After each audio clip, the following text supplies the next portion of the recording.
이제 오늘부터 갈라디아서 전체에 대해서 계속 꾸준히 설교를 함께 나누려고 합니다. 오늘 제목은 사람들 대 하나님, 사람들 대 하나님. 우선 갈라디아서의 배경을 조금 알아야 되겠죠. 이 사도 바울의 사도성 그리고 그의 가르침에 문제를 삼는 이들이 굉장히 많았습니다. 그래서 1절 말씀에 보면 사람들에게서 난 것도 아니요 사람으로 말미암은 것도 아니요 오직 예수 그리스도와 그를 죽은 자 가운데서 살리신 하나님 아버지로 말미암아 사도된 바울은 본인이 어떻게 사도가 됐는지에 대해서 길게 설명하고 있죠.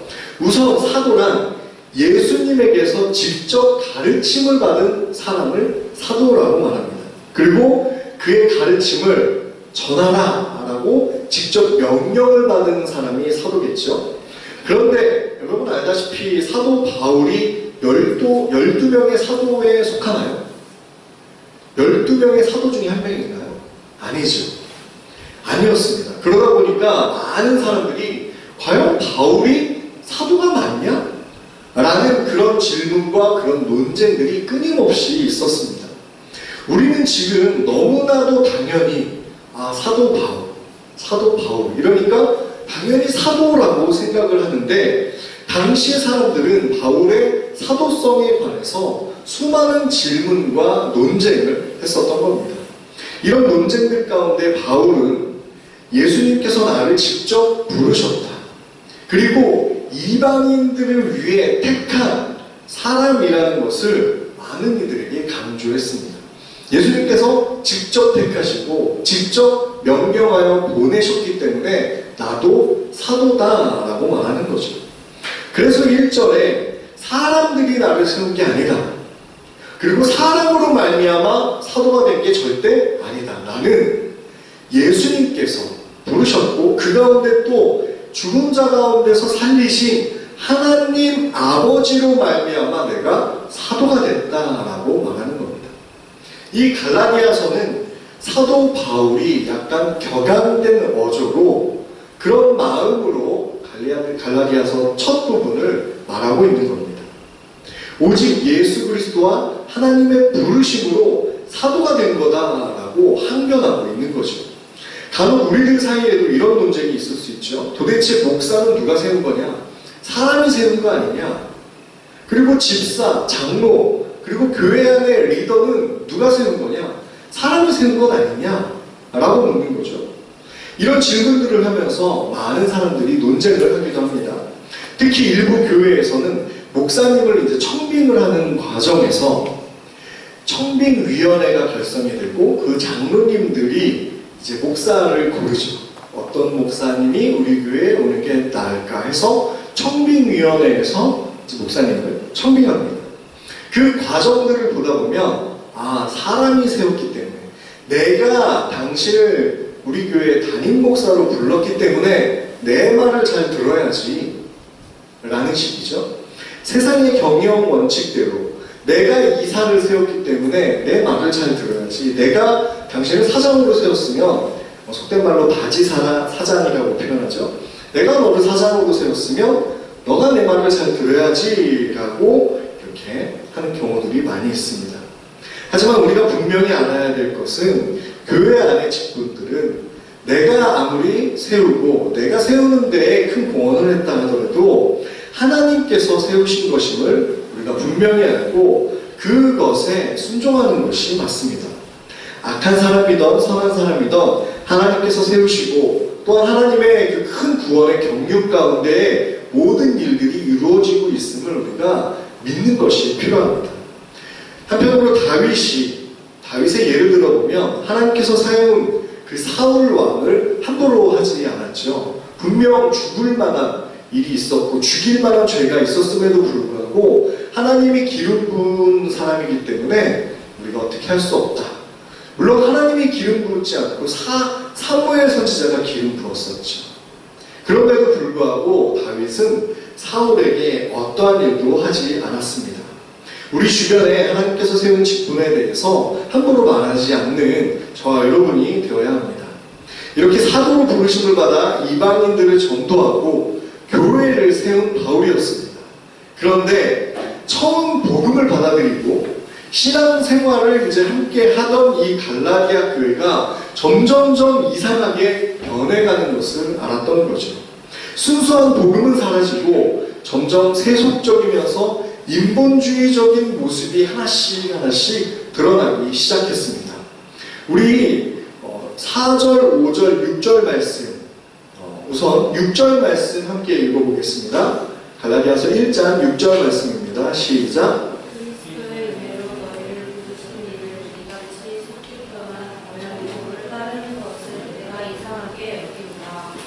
이 사도 바울은 갈라디아 교회를 세우고 나서 좀 황당한 일을 겪습니다.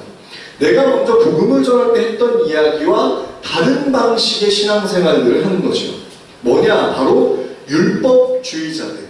율법주의자들이 잘못된 가르침을 가르쳤던 겁니다. 유대교 안에서 기독교가 나오게 됐죠. 유대인들 사이에서 예수님을 믿는 사람들이 나왔습니다. 그런데 문제가 뭐냐면 이 유대인들이 항상 지켜야 되는 것이 있는데 그게 뭐죠? 율법이었던 거죠. 그 율법은 다름 아니라 구약 성경입니다. 모세 오경에 나타난 하라, 하지 마라 라는 248개의 하라, 365개의 하지 마라, 모세 오경 5권의 책에서 613개의 율법을 찾아냅니다. 그리고 그것들을 지켜야만 구원받는다라고 생각을 했던 거죠. 그런데 예수님을 믿고 기독교인들이 된 이 유대인들 가운데 율법과 할례를 해야만 한다라는 것을 강조하는 사람들이 있었던 겁니다. 내가 예수를 믿는 그것만으로 구원받는 게 아니야. 이제 예수를 믿음으로 율법도 지키고 할례를 받아야 돼. 그런데 이 할례는 유대인들만 받았었던 거죠. 이방인들이 예수를 믿음으로 자 이제 너희도 할례를 받아야 돼 라고 해서 억지로 할례를 시행했던 겁니다.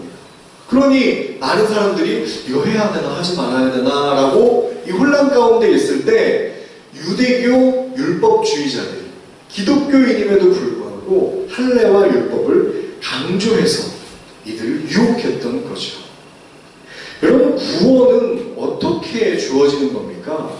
우리에게 믿음과 구원이 어떻게 주어지는 겁니까? 우리가 열심히 노력하고 땀 흘려서 그것을 얻는다고 해서 구원이 이루어지나요?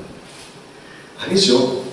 구원은 정말 값없이 하나님의 은혜 가운데 주어지는 것이 바로 구원입니다. 우리가 예수 그리스도를 믿는 것은 그 성령께서 우리에게 오셔서 우리를 믿게 하시는 겁니다. 그래서 우리에게 믿음이 생기는 거죠. 인간의 노력이나 그리고 물질로 내가 원하는 것을 얻는 그런 구원과 믿음이 아니었던 겁니다. 그러면 이제 이런 질문들을 하게 되죠. 그렇다면 진정한 복음이 뭐지? 그 복음으로 그 율법에 하나님 말씀에 따라 살고 지키고 그리고 할례를 시행했던 것처럼 우리도 뭔가를 해야 하는 거 아닌가? 그럼 진짜 복음은 뭘까? 라고 했을 때 성경의 말씀에 이렇게 쓰여져 있습니다. 우선 첫 번째는 악한 세대로부터 우리를 건지신다. 진정한 복음이란 악한 세대에 우리를 건지는 것을 말합니다.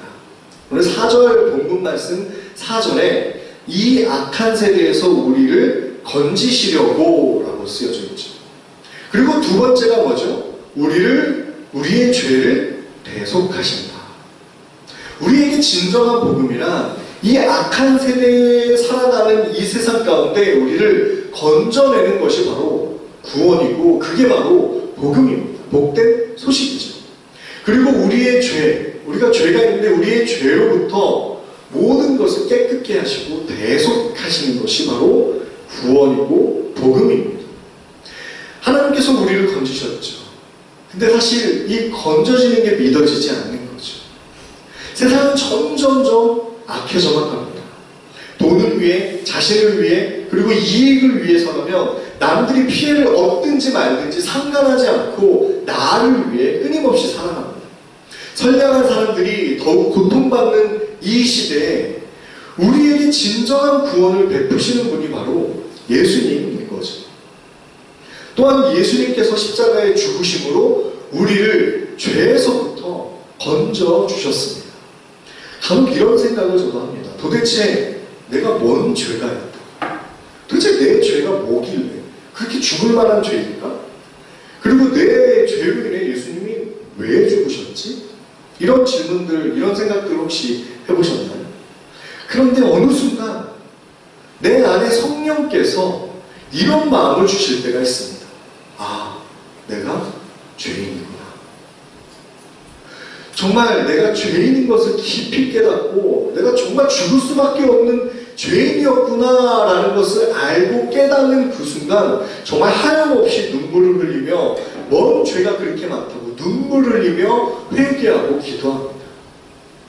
정말 믿겨지지 않는 사람들도 있겠죠. 그런데 제가 유치부, 유년부 이런 부서를 맡을 때에도 기도회를 하는데 정말 이 어린 아이들이 이 애들이 뭔 죄가 있겠어요?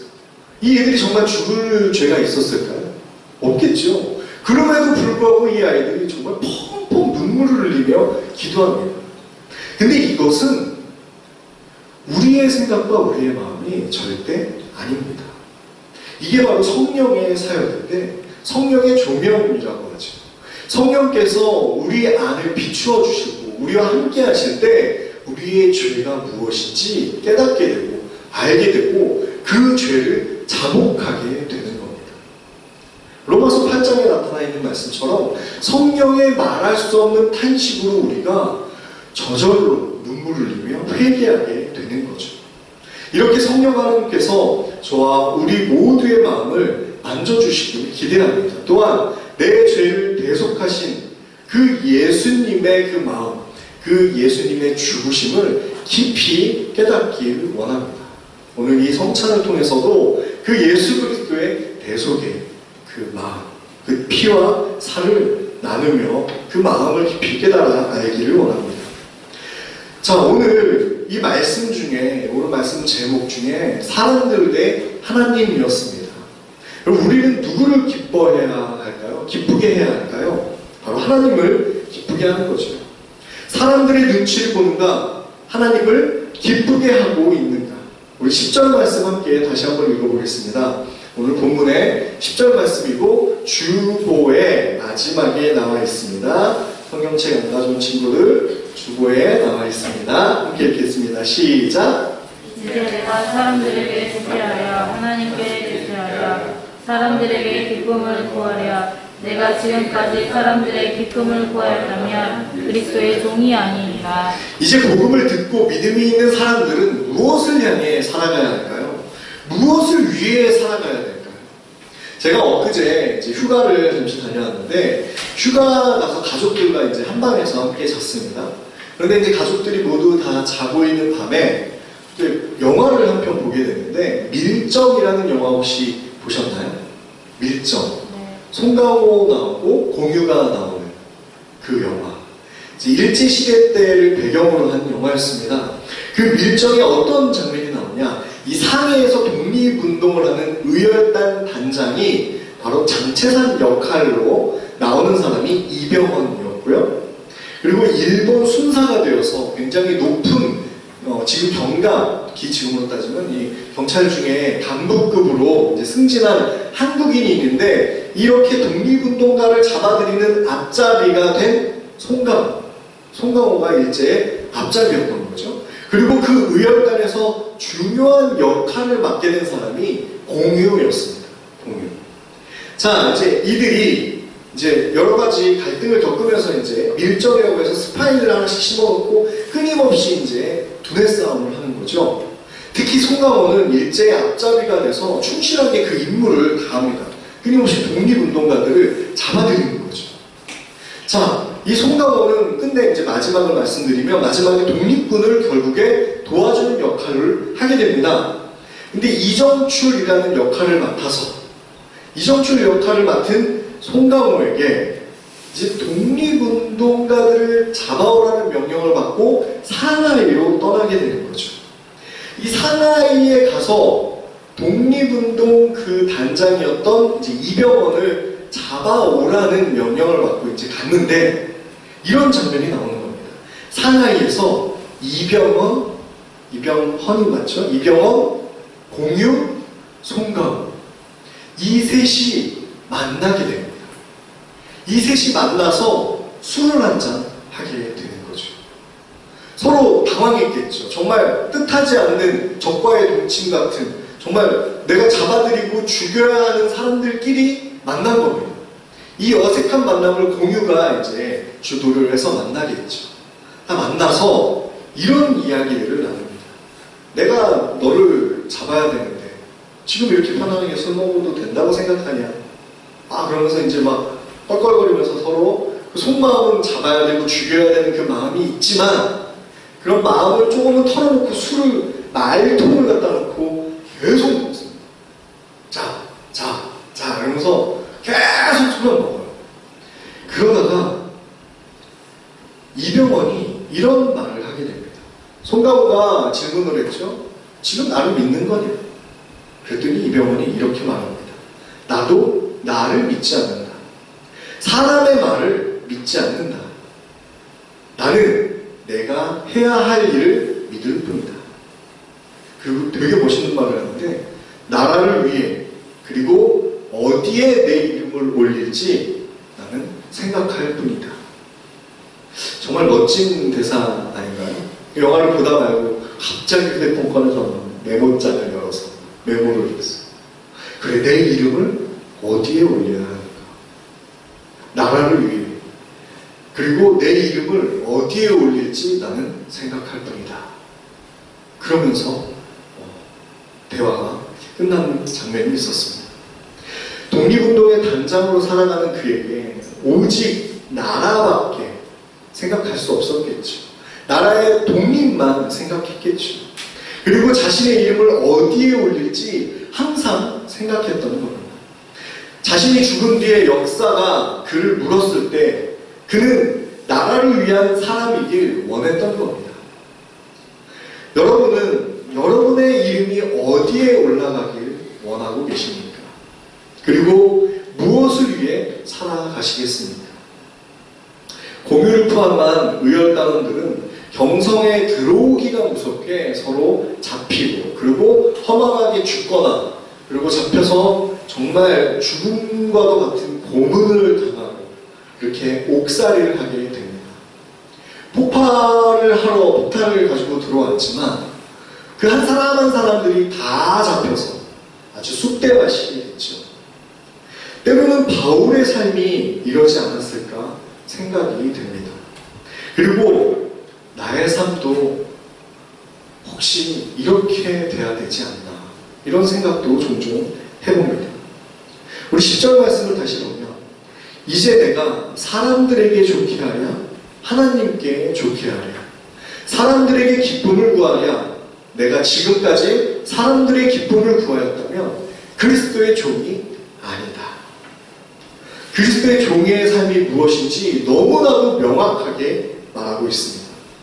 사람들의 기쁨을 구했다면 그리스도의 종이 아니다. 오직 하나님께서 기뻐하시는 일이 무엇인지 그 일을 찾고 헤맸다는 말입니다. 하나님께서 기뻐하시는 일이 무엇일까요? 하나님께서 원하시고 하나님께서 정말 기뻐하시는 일, 하나님께서 찾으시는 잃어버린 영혼을 찾아 그들에게 복음을 전하고 생명을 전하는 일, 그 일이 하나님이 원하시고 기뻐하시는 일 아닐까요? 바로 이 일에 우리가 부르심을 받았습니다. 사랑하는 브루터기 성도 여러분, 하나님께서 기뻐하시는 일에 우리의 모든 삶을 드리길 원합니다. 그리고 우리의 이름이 그곳에 있길 원합니다. 악한 세대로부터 벗어나 우리의 죄를 대신하신 예수님의 삶을 대신 살아가는 그 삶이 우리의 삶이어야 합니다. 그리고 세상을 바라보지 않고, 세상을 쳐다보지 않고, 세상을 부러워하지 않으며 이 악한 세대로부터 벗어나 오직 하늘을 바라보고 하나님만 바라보는 삶을 살아야 합니다. 사람들의 눈과 귀를 즐겁게 하지 말고 오직 하나님께서 기뻐하시는 일을 찾아 행동으로 보이는 저와 여러분이 되길 간절히 소망합니다.